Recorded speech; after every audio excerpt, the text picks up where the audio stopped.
We will go ahead and get started.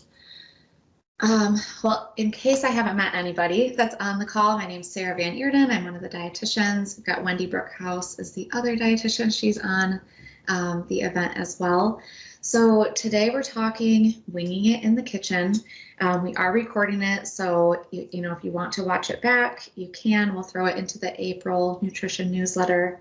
And I was laughing this morning because I felt like I was kind of winging the class in general because there aren't any recipes that go with this.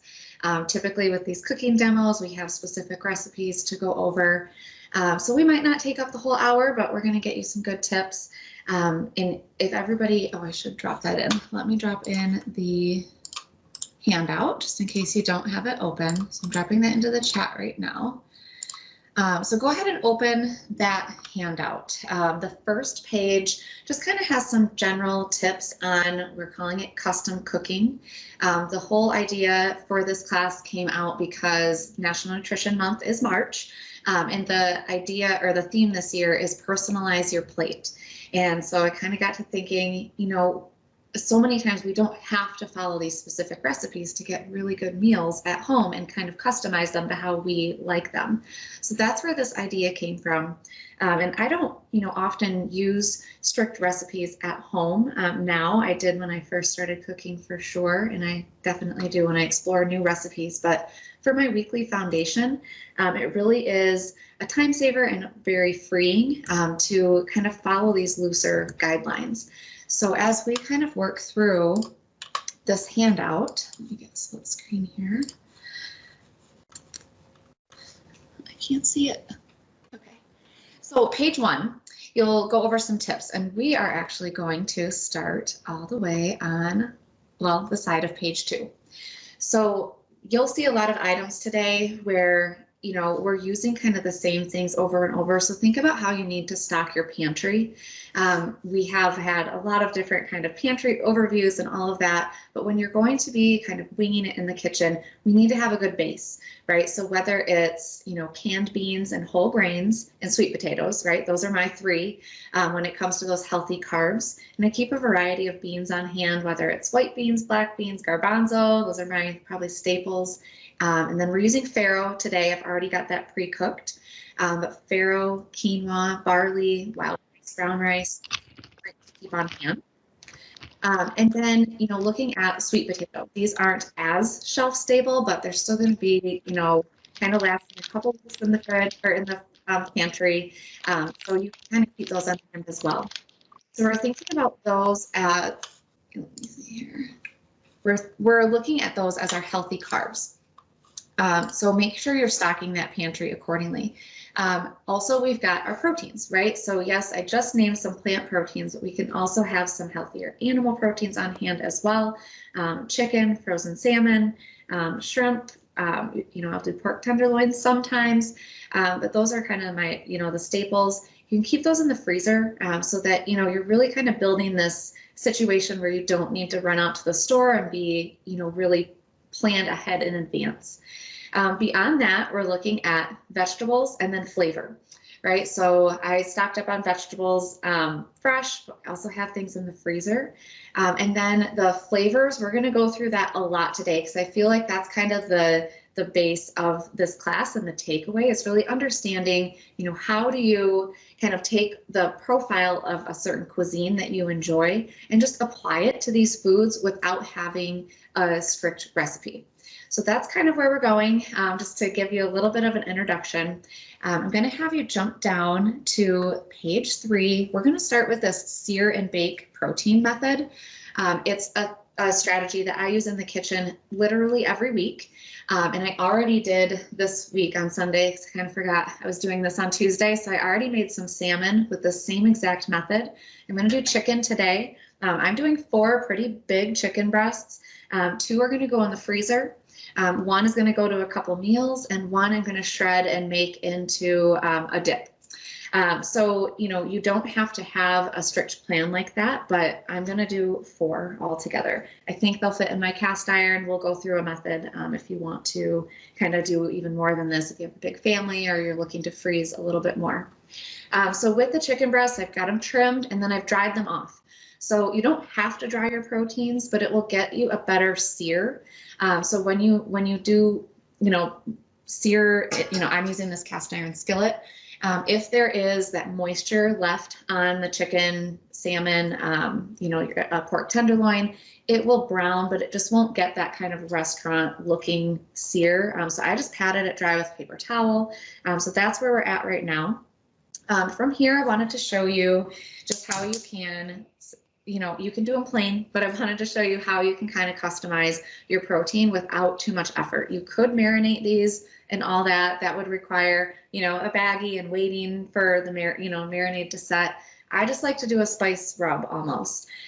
So I'm going to just kind of spray them with this olive oil. That's so my spices will kind of stick on there. And then for our grain, I'm going Greek and Southwest. So I'm going to do the same thing here, even though I'll probably use one for a dip. It'll be just fine. But I'm going to take some chili powder and cumin.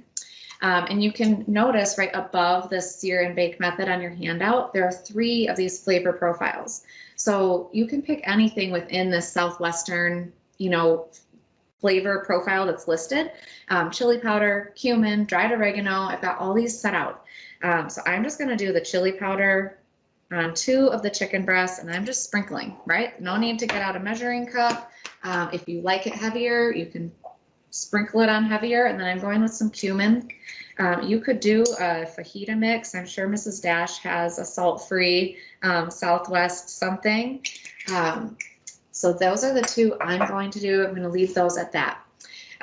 The other side, I'm going to do Greek because I'm doing this Faro Greek, so I'll probably pair those together as a meal. So we'll talk about how to use these meal components in a little bit, which I kind of laughed. I actually forgot I had this. It's a Greek Mediterranean blend. So it's dried oregano, garlic, lemon peel, dill, some spearmint, some cinnamon, mace. So it's just a nice Greek blend. So I'm just going to go ahead and use that.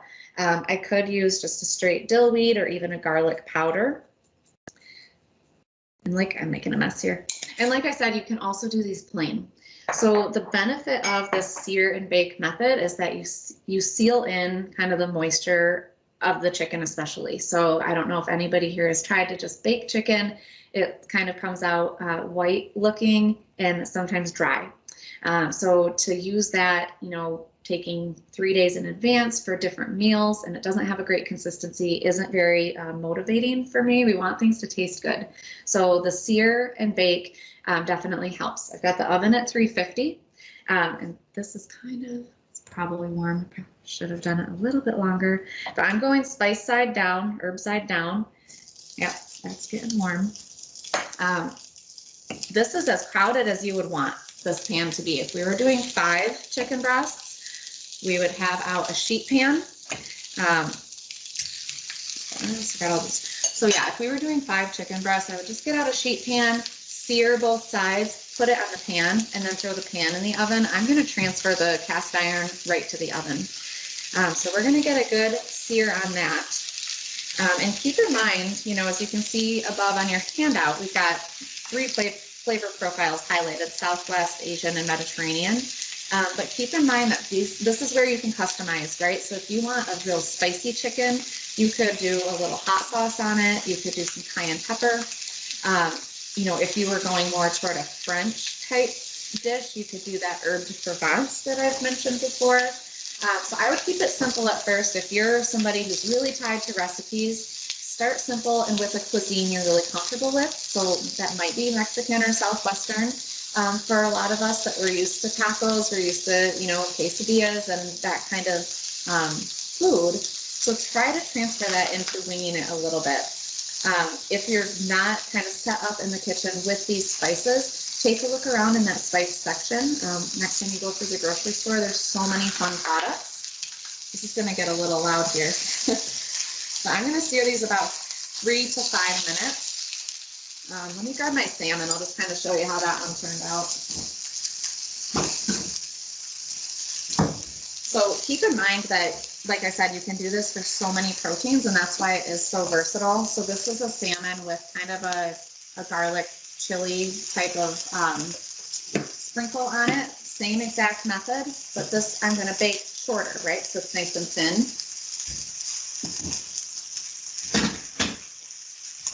So when it comes to cook time, the more you practice, the more you get used to it, right? But I use a thermometer pretty often. These are really large chicken breasts, so they're probably going to take a good 25 minutes in the oven. And I put some general guidelines on this handout.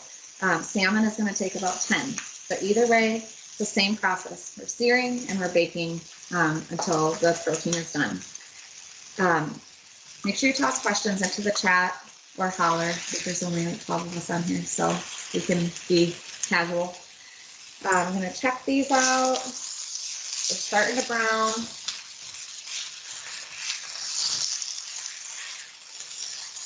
All right, so I'm just going to flip these over, and then, I mean, maybe this is a little lazy, but I don't even wait for the other side to sear. I just throw it in the oven.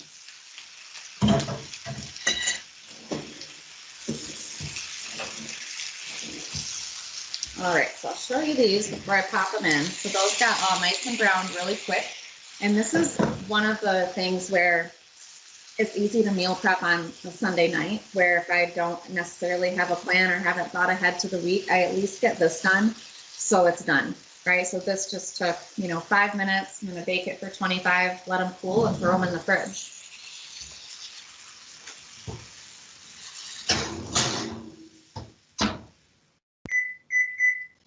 All right, so I set that timer for 25 minutes.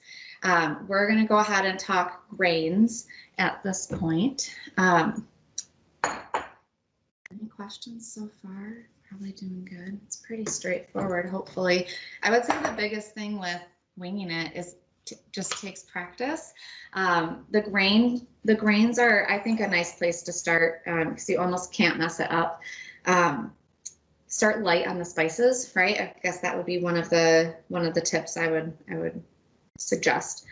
So I did farro today. You could do, like I said, quinoa, barley, wild rice, brown rice, any kind of whole grain or bean, right? So sometimes I get even a little bit lazier and I'll just have the base of this be canned and rinsed chickpeas or white beans. But either way, we're making a salad. So kind of think about these salads that you see at the deli counter at the grocery store. They are getting healthier options, and you have a lot of great choices there. But you can do this at home. So we're again going to do the Greek and the Southwest just to kind of show you kind of how that goes. With the farro, it is pre-cooked. Like I said, this could have been frozen and pulled from the freezer. So that's one I know all of you have probably heard over and over, freeze your cooked whole grains. It truly is a game changer. So I've got frozen quinoa. I could have pulled that out and used that as well. So with these grainy salads, I like to put in just a little bit of olive oil. To me, it helps the flavors and the spices kind of carry through and gives it a better texture. So again, we're not measuring, right? So just a little drizzle of olive oil. And like I said, start light. If you're unsure, add a little bit at a time so you can kind of get a gauge of how you might like it. From there, let's see, one's a little bigger than the other, I think. So again, we're just adding our spices. I've got the same ones that I put on the protein. I'm gonna take this off. I like chili powder, so this will be the Southwest one. We're going chili powder. I'm gonna add some dried oregano. So you'll see that in the list of spices that kind of are familiar in that Southwest cuisine. And a lot of these actually came from this spice rub that I would always use from Cook's Illustrated recipe for a pork loin that goes in the crock pot. But now I just take those same spices and put it on grains, or I'll put it on roasted sweet potato, or I'll put it on shrimp. And it always turns out great. So I think that's probably what motivated me a little bit, is you get these, complex recipes that like they have you wrap it and put it in the fridge overnight and all this. And I don't know, if we spent all that energy every time we cooked, we wouldn't be cooking as healthy. I wouldn't be. So try to look at, what is it about a recipe I like and how can I transfer it like this? So I'm going to use some paprika. I like smoked paprika, but I'm out. This is regular. Smoked paprika is really good though. So from here, this is kind of that flavor base. So we've got all sorts of spices added right on those whole grains. I'm going to throw in just a little bit of salsa. You don't have, again, you don't have to do this, right? So you can kind of take that flavor profile and apply things as you like.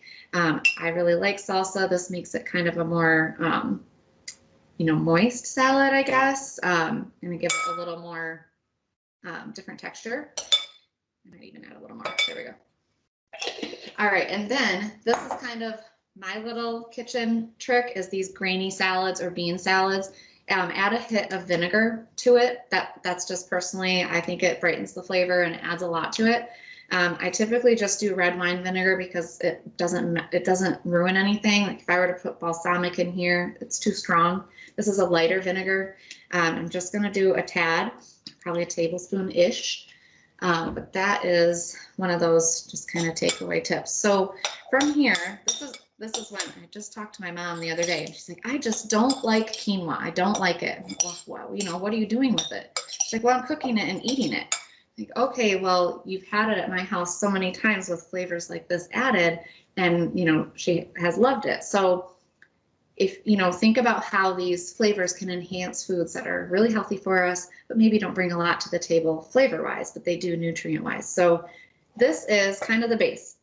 Where we're going to go from here, and I know some of you have taken Real Nutrition, we talk about the proportions on our plate, right? So when we're looking at a meal, we have our healthy carb at about 1/4 by volume, right? Healthy protein at 1/4 and half vegetables. So this is our healthy carb. So how can we then take this in different directions to get that plate proportion for the meal that we're going toward? And this is where you can customize it even more, right? So I just finished some mango. Mango would go great in here. Could do a standard, sauteed peppers and onions, kind of like you would for fajitas. You could put it on top of a salad and do a taco salad situation. So this is where it's up to you all, does something crunchy and cold sound good, or does something kind of warm and more hearty sound good? And that's kind of why, I think it's great to break away from recipes just a little bit. I accidentally bought cilantro at the store. This was supposed to be parsley, but they had double bins of cilantro and I didn't look closely enough. So now the cilantro is going in here. So I'm just going to chop that quick. I already washed it. Probably do kind of a lot. Stems. And then, yeah, you could hit this with lemon juice, because anything really that's going with that Mexican cuisine. So black beans would also be another option in here. And there you go. So if you want more flavor, you know how to add more flavor, right? So as you start to experiment with this stuff, start light with the, taste it and then see what you want to add. So that's one salad done. I probably am going to fly through this. So now we're doing Greek, right? So same exact concept, but we're applying this Mediterranean flavor profile to it. I'm going to get my cilantro out here. Probably wouldn't ruin it, but I don't want to add it. Okay, so we already threw the olive oil in here. I'm going to add some garlic. All right, I always go over how to do the garlic. So I chop off this little crusty end. Well, I'll give you two options. I'm just going to cut this one so you can smash it with your knife and peel. If you want to use a rasp or a microplane, well, I probably still can, but this, I have like a silicone peeler that peels that paper right off. So however you get into your garlic, we want to just cut it small. I'm going to mince it really quick.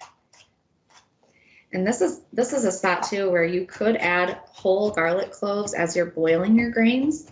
That's another way to kind of customize that flavor. The grains kind of, or the garlic kind of, boils right along with the grain and infuses the water and the flavor a little bit.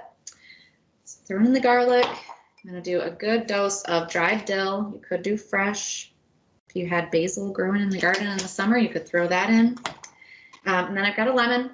So I'm going to throw some zest in there. So all of these, again, you'll see listed on that flavor profile. So try to kind of wing it until you gain confidence, right? Because after that, and you know kind of what you like and what goes together, it's so much quicker when you're not waking your iPad back up because the recipe shut down, all of that. So I'm going to do a little lemon juice as well. Catching any seeds here. Okay. And I like capers. I don't think I listed that on the Mediterranean thing, but anytime I'm making this kind of Greek salad, or if there's tuna in it, that's probably one of my favorites, is to add a can of tuna to this. But I really like capers. They are high in salt, so watch the amount. Most recipes will call for 3 tablespoons. I'll use 1. And just chop them up so they distribute. If you're trying to keep a low salt diet, probably skip them all together. You could do something like pine nuts or salt-free almonds, something kind of just to give it a little interest. So there's the capers. I did that on the chicken, so we'll skip that. And then again with the vinegar, right? So this is just, I happen to have, this is a lemon white balsamic. That was a gift and it's delicious. I'm conserving it. But you could do the red wine vinegar as well, just something light that's going to kind of just give it that little brighter flavor. And then you could put feta cheese in. I'm going to. You don't have to. That's probably good. And a spoon. My guitar one is too big. So again, from here, you go ahead and customize it. So I've got, I'll grab out what I've bought to go with this.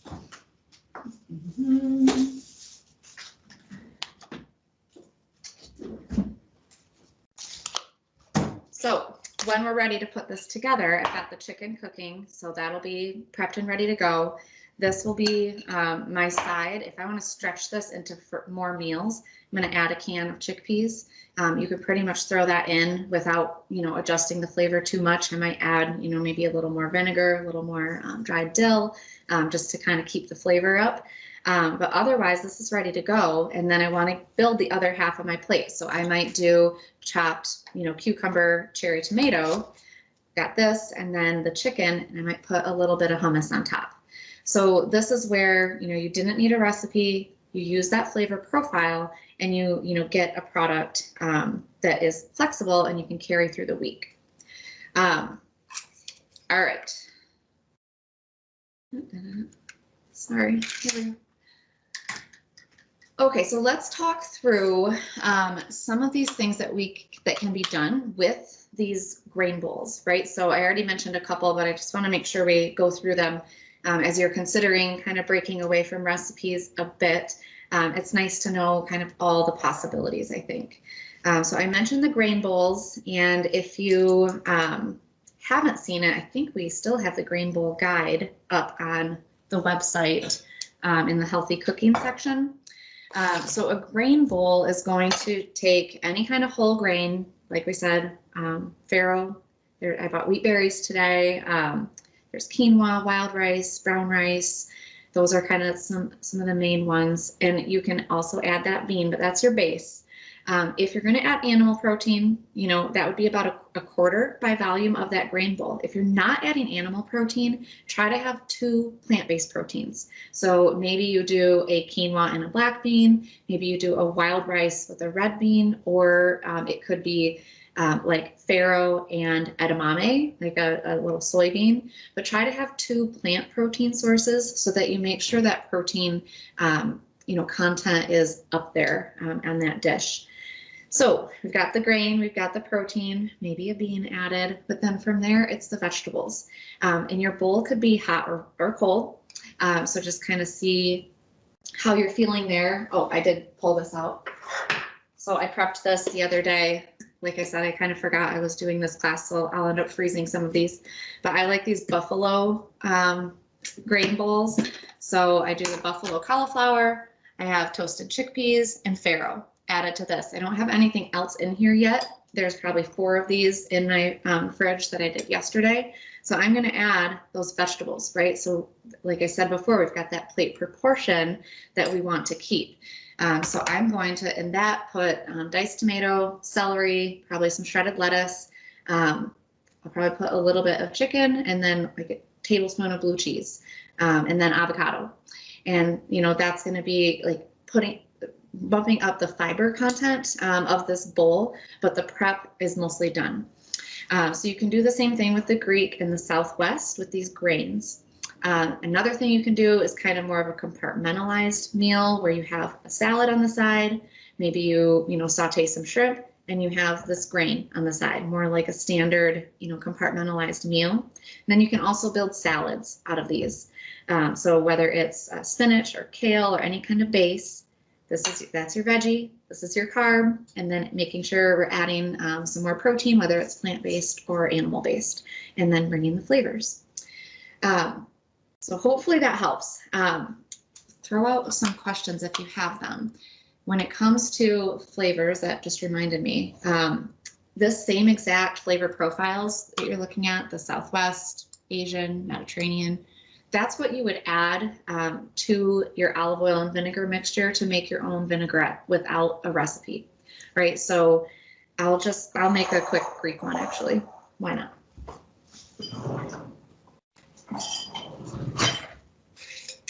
We've already got the spices out. Okay, so when we're making vinaigrettes, and I know that we've done, a few of them in other classes, I like vinegar, so I keep it more like a half and half oil to vinegar. Most recipes will have less vinegar than oil. Well, I'm going with the big jug, hang on.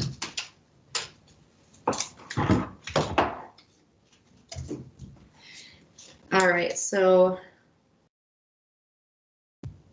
and that's what's nice too, right? If a recipe says to make this huge, huge portion size and you won't go through it, I kind of know how much I would go through. So I'm going to use the lemon balsamic vinegar. You could do the white wine, red wine, anything like that. So I'm going about half and half. This always reminds me of elementary school. Makes me want to put food dye in it, have it separate.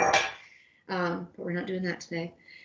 So from there, again, with the flavor profile for your Greek foods. So I'm going to squeeze in some lemon. I'm going to throw in the dried dill. Might as well use some of this Greek seasoning. We told you we were actually legitimately winging it. And that for dressings, you can leave it like this. I like to add an emulsifier. So an emulsifier is something that's going to kind of let the solution stay suspended a little longer and stick to your veggies a little better. My favorite is a whole grain mustard. It to me never doesn't work in a vinaigrette, but I guess I'm sure chefs would argue. You can also use honey if it's going toward a sweeter, toward the sweeter side of things. But I'm going to grab my whole grain mustard. And so that's a mustard that's seedy, right? So it's got, you can kind of see in there, this one's just from Trader Joe's. It's a whole grain Dijon. I'll get a clean spoon. All right, so just a little spoonful of that. And then we shake it up. So again, you've got then a Greek vinaigrette ready to go and pair with the foods that are kind of part of that cuisine. Hopefully that helps. I know it's tough to not have recipes, right? But these are things that you can always adjust. I think a recipe is really necessary when you're, following the timing perfectly on like a multi-ingredient dish. Here, we're really just taking our nutrition basics, healthy protein, high fiber carb, or our vegetables, and we're applying a flavor profile. So it's more a strategy than a recipe. So hopefully this is kind of hitting a chord with you. What was I going to do? We were going to talk vegetables for just a second. Oh, good question, Kyle. So how long was the vinaigrette? So I did not add any dairy or anything to this. I keep it a week. If you're adding, if there's like a yogurt base or mayonnaise, or like you could do a feta in there, then I would go 2 to 3 days. If there was fresh garlic or fresh herbs, I might keep it more like 3 days as well. But these are just kind of dried spices, the lemon juice, and yeah, so I go 5 to 7 on this.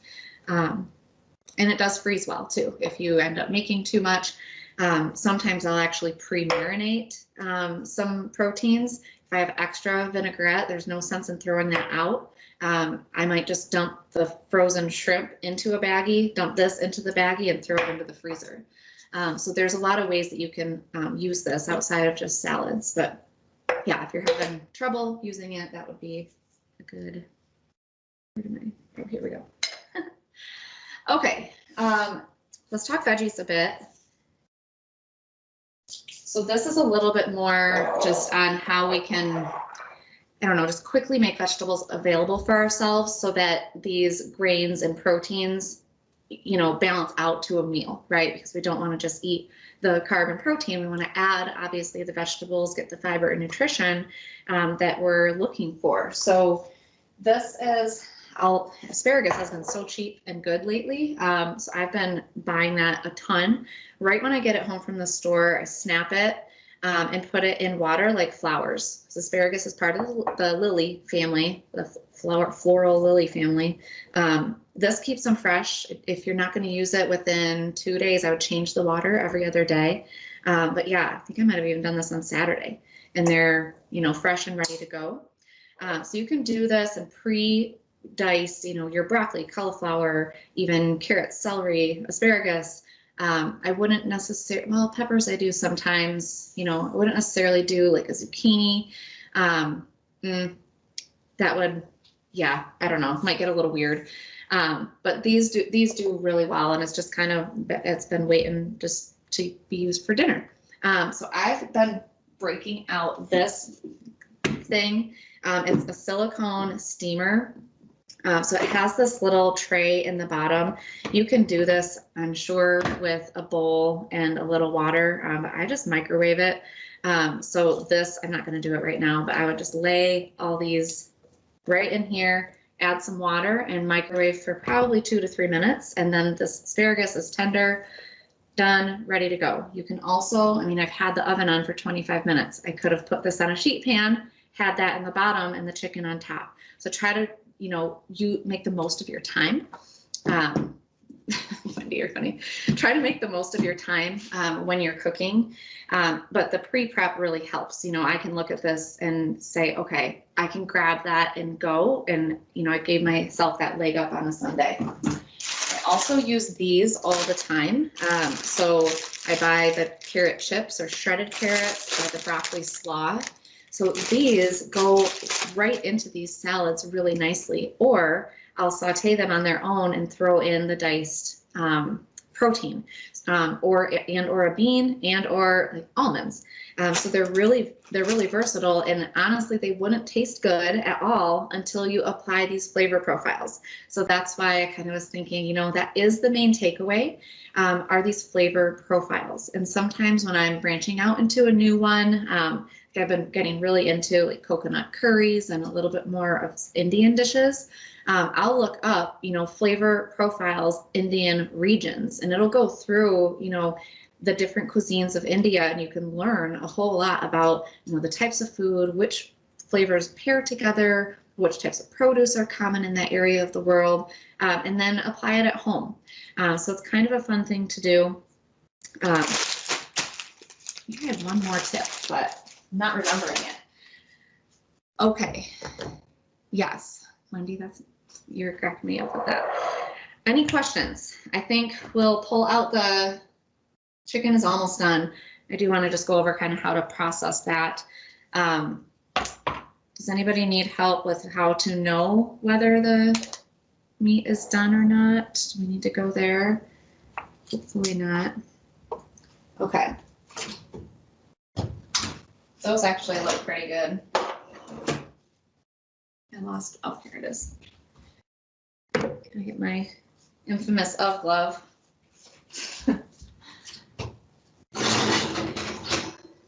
Okay, so these, you know, you can kind of take a look. I mean, they look, I think, great for the little bit of effort that it took. And that's kind of where we have to, this is like a little silicone handle, but anytime I take the pan out of the oven, because I have grabbed that before, not pretty. But we have to find kind of the middle ground of, time and effort and taste, because we know we can't cook from scratch for hours every day. So it's kind of a matter of, looking at how do I cut time and then where do I put that extra effort. So I like to put it into the flavor, right? So if I streamline cooking the grains or roasting sweet potato, getting the proteins out of the way, then we have that kind of even brain space to think, all right, I'm going to make the vinaigrette. I'm going to do kind of the extra vegetable saute on the side. It's important that you let these sit. If this is for any protein or meat, right? Whether we grill it, bake it, we want that the moisture inside to redistribute and not just all come out as we're cutting it too early. So these will sit for about 5 minutes. I don't know, that's pretty big. I'm going to throw a thermometer in. So little food thermometer, it's just a basic one. I always pick the biggest cut of meat. So we'll see. Chicken, we can pull out at 155 because it's supposed to finish at 165. So we'll kind of see where it's at. You can, I think, Wendy, didn't we have those somewhere? Maybe that was in the real class PowerPoints that I'm thinking for food safety. No, we did have it food safety for grilling in the summer, your temperatures. But you can go to any sort of FDA site for temperatures on proteins. But it's 165 for chicken. I do 135 for pork. I don't tempt my salmon. I just stick a fork on it and see if it flakes. Yeah. So this is only going to 145. I'm like, that one is pretty big. So I'll throw this back in. Just wanted to show you all though. But from here, I don't leave them whole because again, any chance you can kind of cut time off. I'm going to cut these and put them in 2 separate containers, the Southwest flavored one, the Greek flavored one. Then I know if I'm going to have a wrap, it's already cut, it's ready to go. And then I pick which flavor I want to kind of roll with. So I'm going to throw these back in. I think that's pretty much it. Let me look at I figured this class would be a little short on content. Let's see, with your handout, yeah, we went through page 3. Okay, page 2, we already talked about the pantry a little, but make sure you look at what these versatile vegetables can do. Think about how you can use spinach, broccoli, peppers, onion, mushrooms, all these things without having, a prepared idea in advance. And then, yeah, a couple extra ideas for you on page 1. Okay, so any other questions? Hopefully that was enough to get you started. I would suggest starting with the grain. If you are kind of hesitant, about kind of not using a recipe and that kind of thing, pick a cuisine, pick a grain, and then mesh those together and hopefully, yeah. Oh, good question, Kyle. So can you freeze the grain with all the stuff? So I'm going to freeze the Greek one. I have no problem with the capers, feta, the grains. With this fresh cilantro, nope, I'm not going to do that. I'm going to kind of keep this out and use it over the next couple days. I'll probably honestly add it to my buffalo bowl at this point. But just kind of think about, what's going to freeze or thaw well and what isn't. So if you wanted to even create the base of this Southwest bowl, you can add those flavors. Sorry, here. There we go.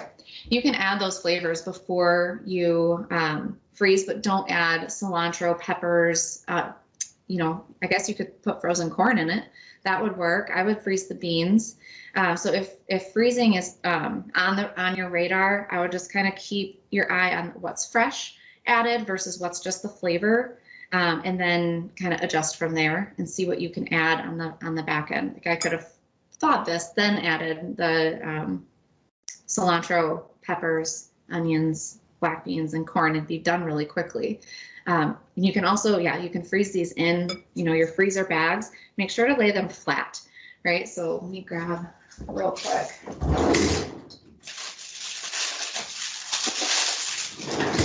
So anytime I'm freezing, right, you can see how flat this quinoa is. So not only does it help with, and this is my salmon, it's nice and flat. So all these things kind of stack. I don't label, and you should, right?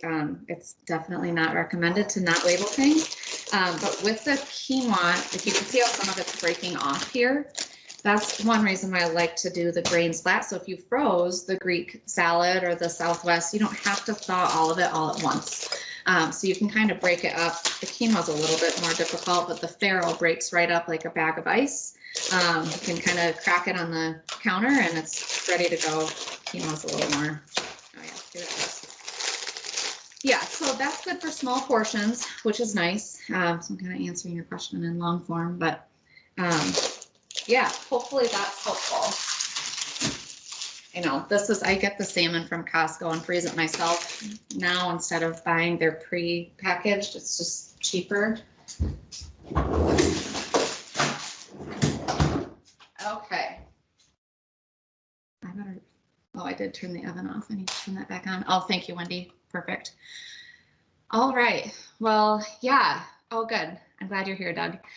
So if you all, need any help kind of employing any of these concepts, I know it's not, and it didn't come naturally to me at first either. You kind of, a little trial and error. Sometimes things don't turn out and that's okay. It just means you're learning. It's not that you're failing. But if you are, a little hesitant about a cuisine, but you want to try this, use Google wisely, right? So you can look up either the flavor profile of that cuisine, maybe it's Cajun, but you could also look up a similar recipe and just kind of see what they used and go from there, but don't necessarily need to follow every single thing, to the T.